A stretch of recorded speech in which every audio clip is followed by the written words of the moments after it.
查理·蒙格，通膨高於 3.5%， 股票不是最好的投資。柯長歐指，你有沒有想過，為什麼有些年份股市看起來很熱鬧，指數也沒崩，但你的錢卻越嚟越不值錢？如果通膨已經超過 3.5%， 我們繼續死守股票，真的算是最聰明的選擇嗎？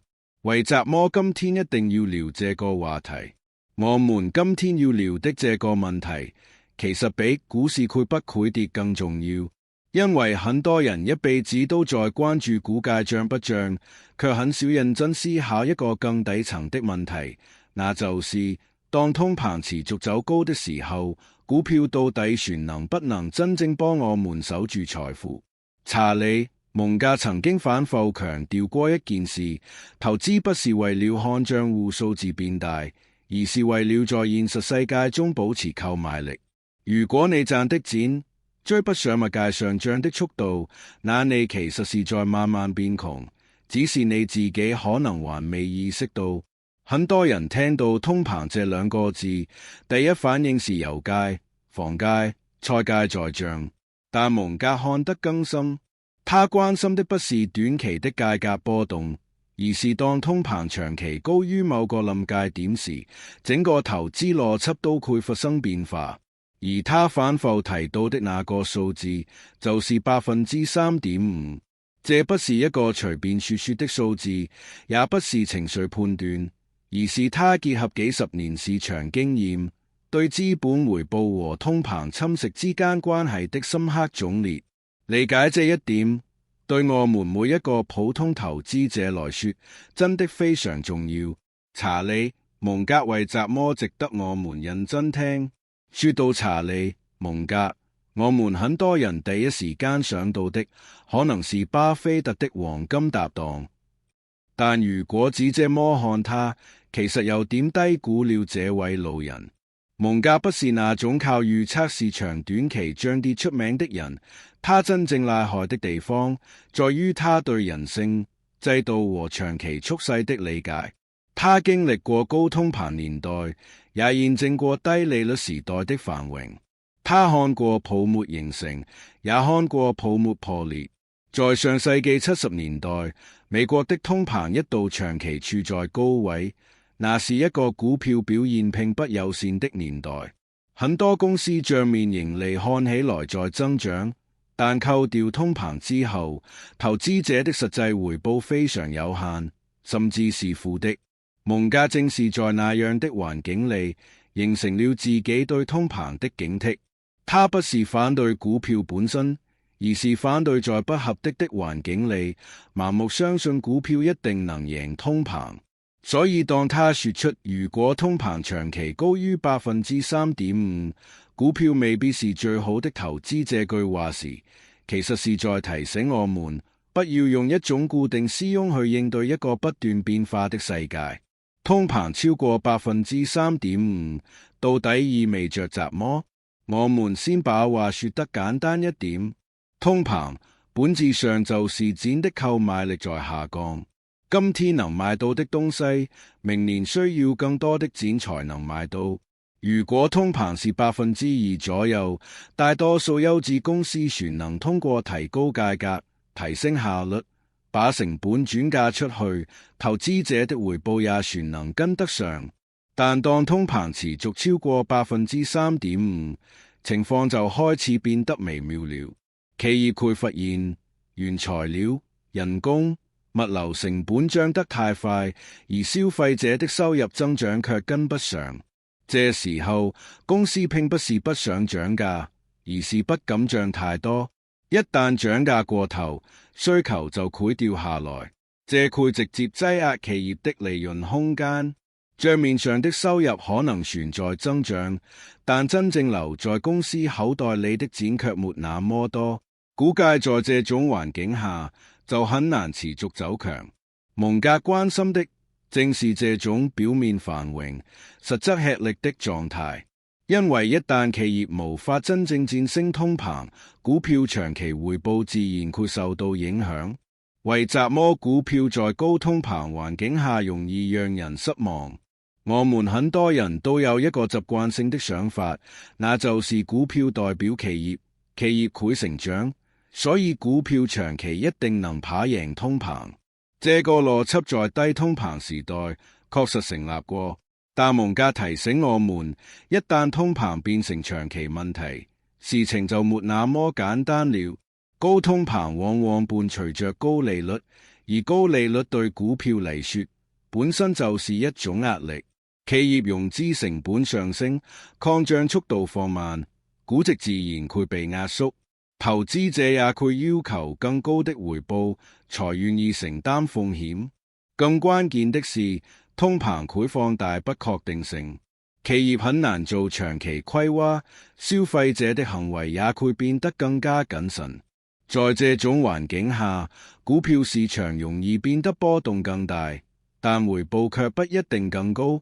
蒙格曾經說過一句話，大意是：當你在一個糟糕的環境裏，指望普通資產幫你解決問題，那往往是更大的風險來源。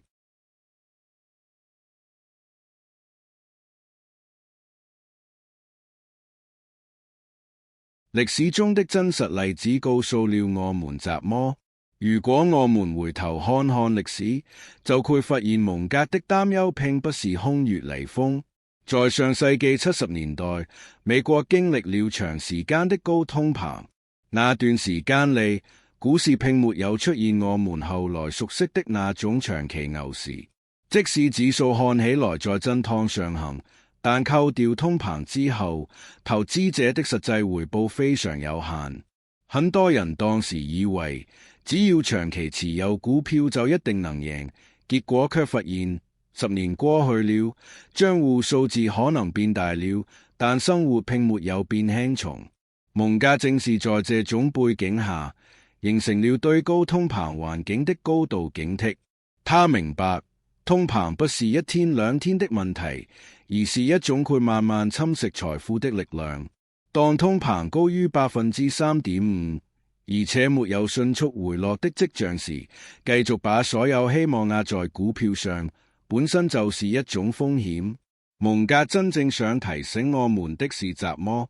很多人解了蒙格的意思，以為他是在看空股票，但其實他從來不是這樣的人。他真正想提醒我們的是要學會根據環境調整使用，而不是用過去成功的經驗去應對完全不同的時代。當通膨高企的時候，資本的遊戲規則會發生變化。那些在低通膨時代表現出色的資產，未必全能複製過去的成功。蒙格強調的是理性，而不是恐慌。他不主張在看到通膨數據後立刻清倉股票，而是希望我們意識到風險正在悄悄上升。理解這一點本身就是一種巨大的優勢，因為大多數人往往是在結果已經發生之後才意識到問題的存在。為什麼感覺賺錢不等於真正變富？在高通膨環境中，有一個非常危險的錯覺，那就是賬戶數字在增長，就以為自己變富了。但蒙格提醒我們，真正重要的不是數字，而是購買力。如果你的投資回報只有 4%， 而通膨是 5%， 那你其實是在慢慢後退。這種情況在股票市場中並不少見，尤其是在名義收益看起來不錯，但實際回報被通膨吃掉的時候，很多人並沒有意識到風險。蒙格之所以反覆提到 3.5% 這個門檻，就是因為他發現，一旦通膨長期站在這個水平之上，普通股票很難再提供足夠的安全邊際。我們普通投資者該怎麼理解這件事？對我們來說，最重要的不是去預測通膨會不會繼續上漲，而是理解通膨對不同資產的影響。蒙格的智慧在於，他從來不教人投機，而是教人避免在錯的環境裡做出錯的決定。當通膨高於 3.5%， 我們需要做的不是急着行動，而是先停下來，重新審視自己的假設。我們是否存在用低通膨時代的師翁去判斷今天的市場？很多風險並不是來自市場本身，而是來自我們沒有及時更新認知。為什麼蒙格總是強調少犯錯？蒙格一直有一個非常樸素的投資哲學，那就是與其追求驚人的回報，不如先避免致命的錯誤。在高通膨環境中，最大的錯誤之一就是低估通膨對長期回報的侵蝕能力。股票不是配資產，但在不合適的環境裡，它可能並不是最好的選擇。理解這一點，並不會讓我們變得悲觀，反而會讓我們更加冷靜。因為真正的機會往往出現在別人盲目樂觀的時候。總列：通膨之上，理性之下。回到我們今天的主題，查理·蒙格為什麼說，當通膨高於 3.5%， 股票未必是最好的投資？答案其實很簡單，因為在這樣的環境下，企業盈利的質量會下降，估值會受到壓縮，而投資者面臨的真實風險卻在上升。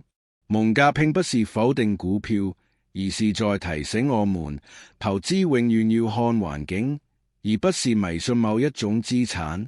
當通膨持續存在時，保持清醒，比盲目樂觀更重要。理解通膨的力量，尊重歷史的經驗，才是蒙格留給我們的真正財富。如果今天的市場讓你感到有點不安，那也苦不是配時，因為不安往往是理性開始回歸的信號。投資不是一場短跑，而是一場長時間的耐心考驗。能走到最後的，從來不是最激進的人，而是那些在關鍵時刻願意慢下來思考的人。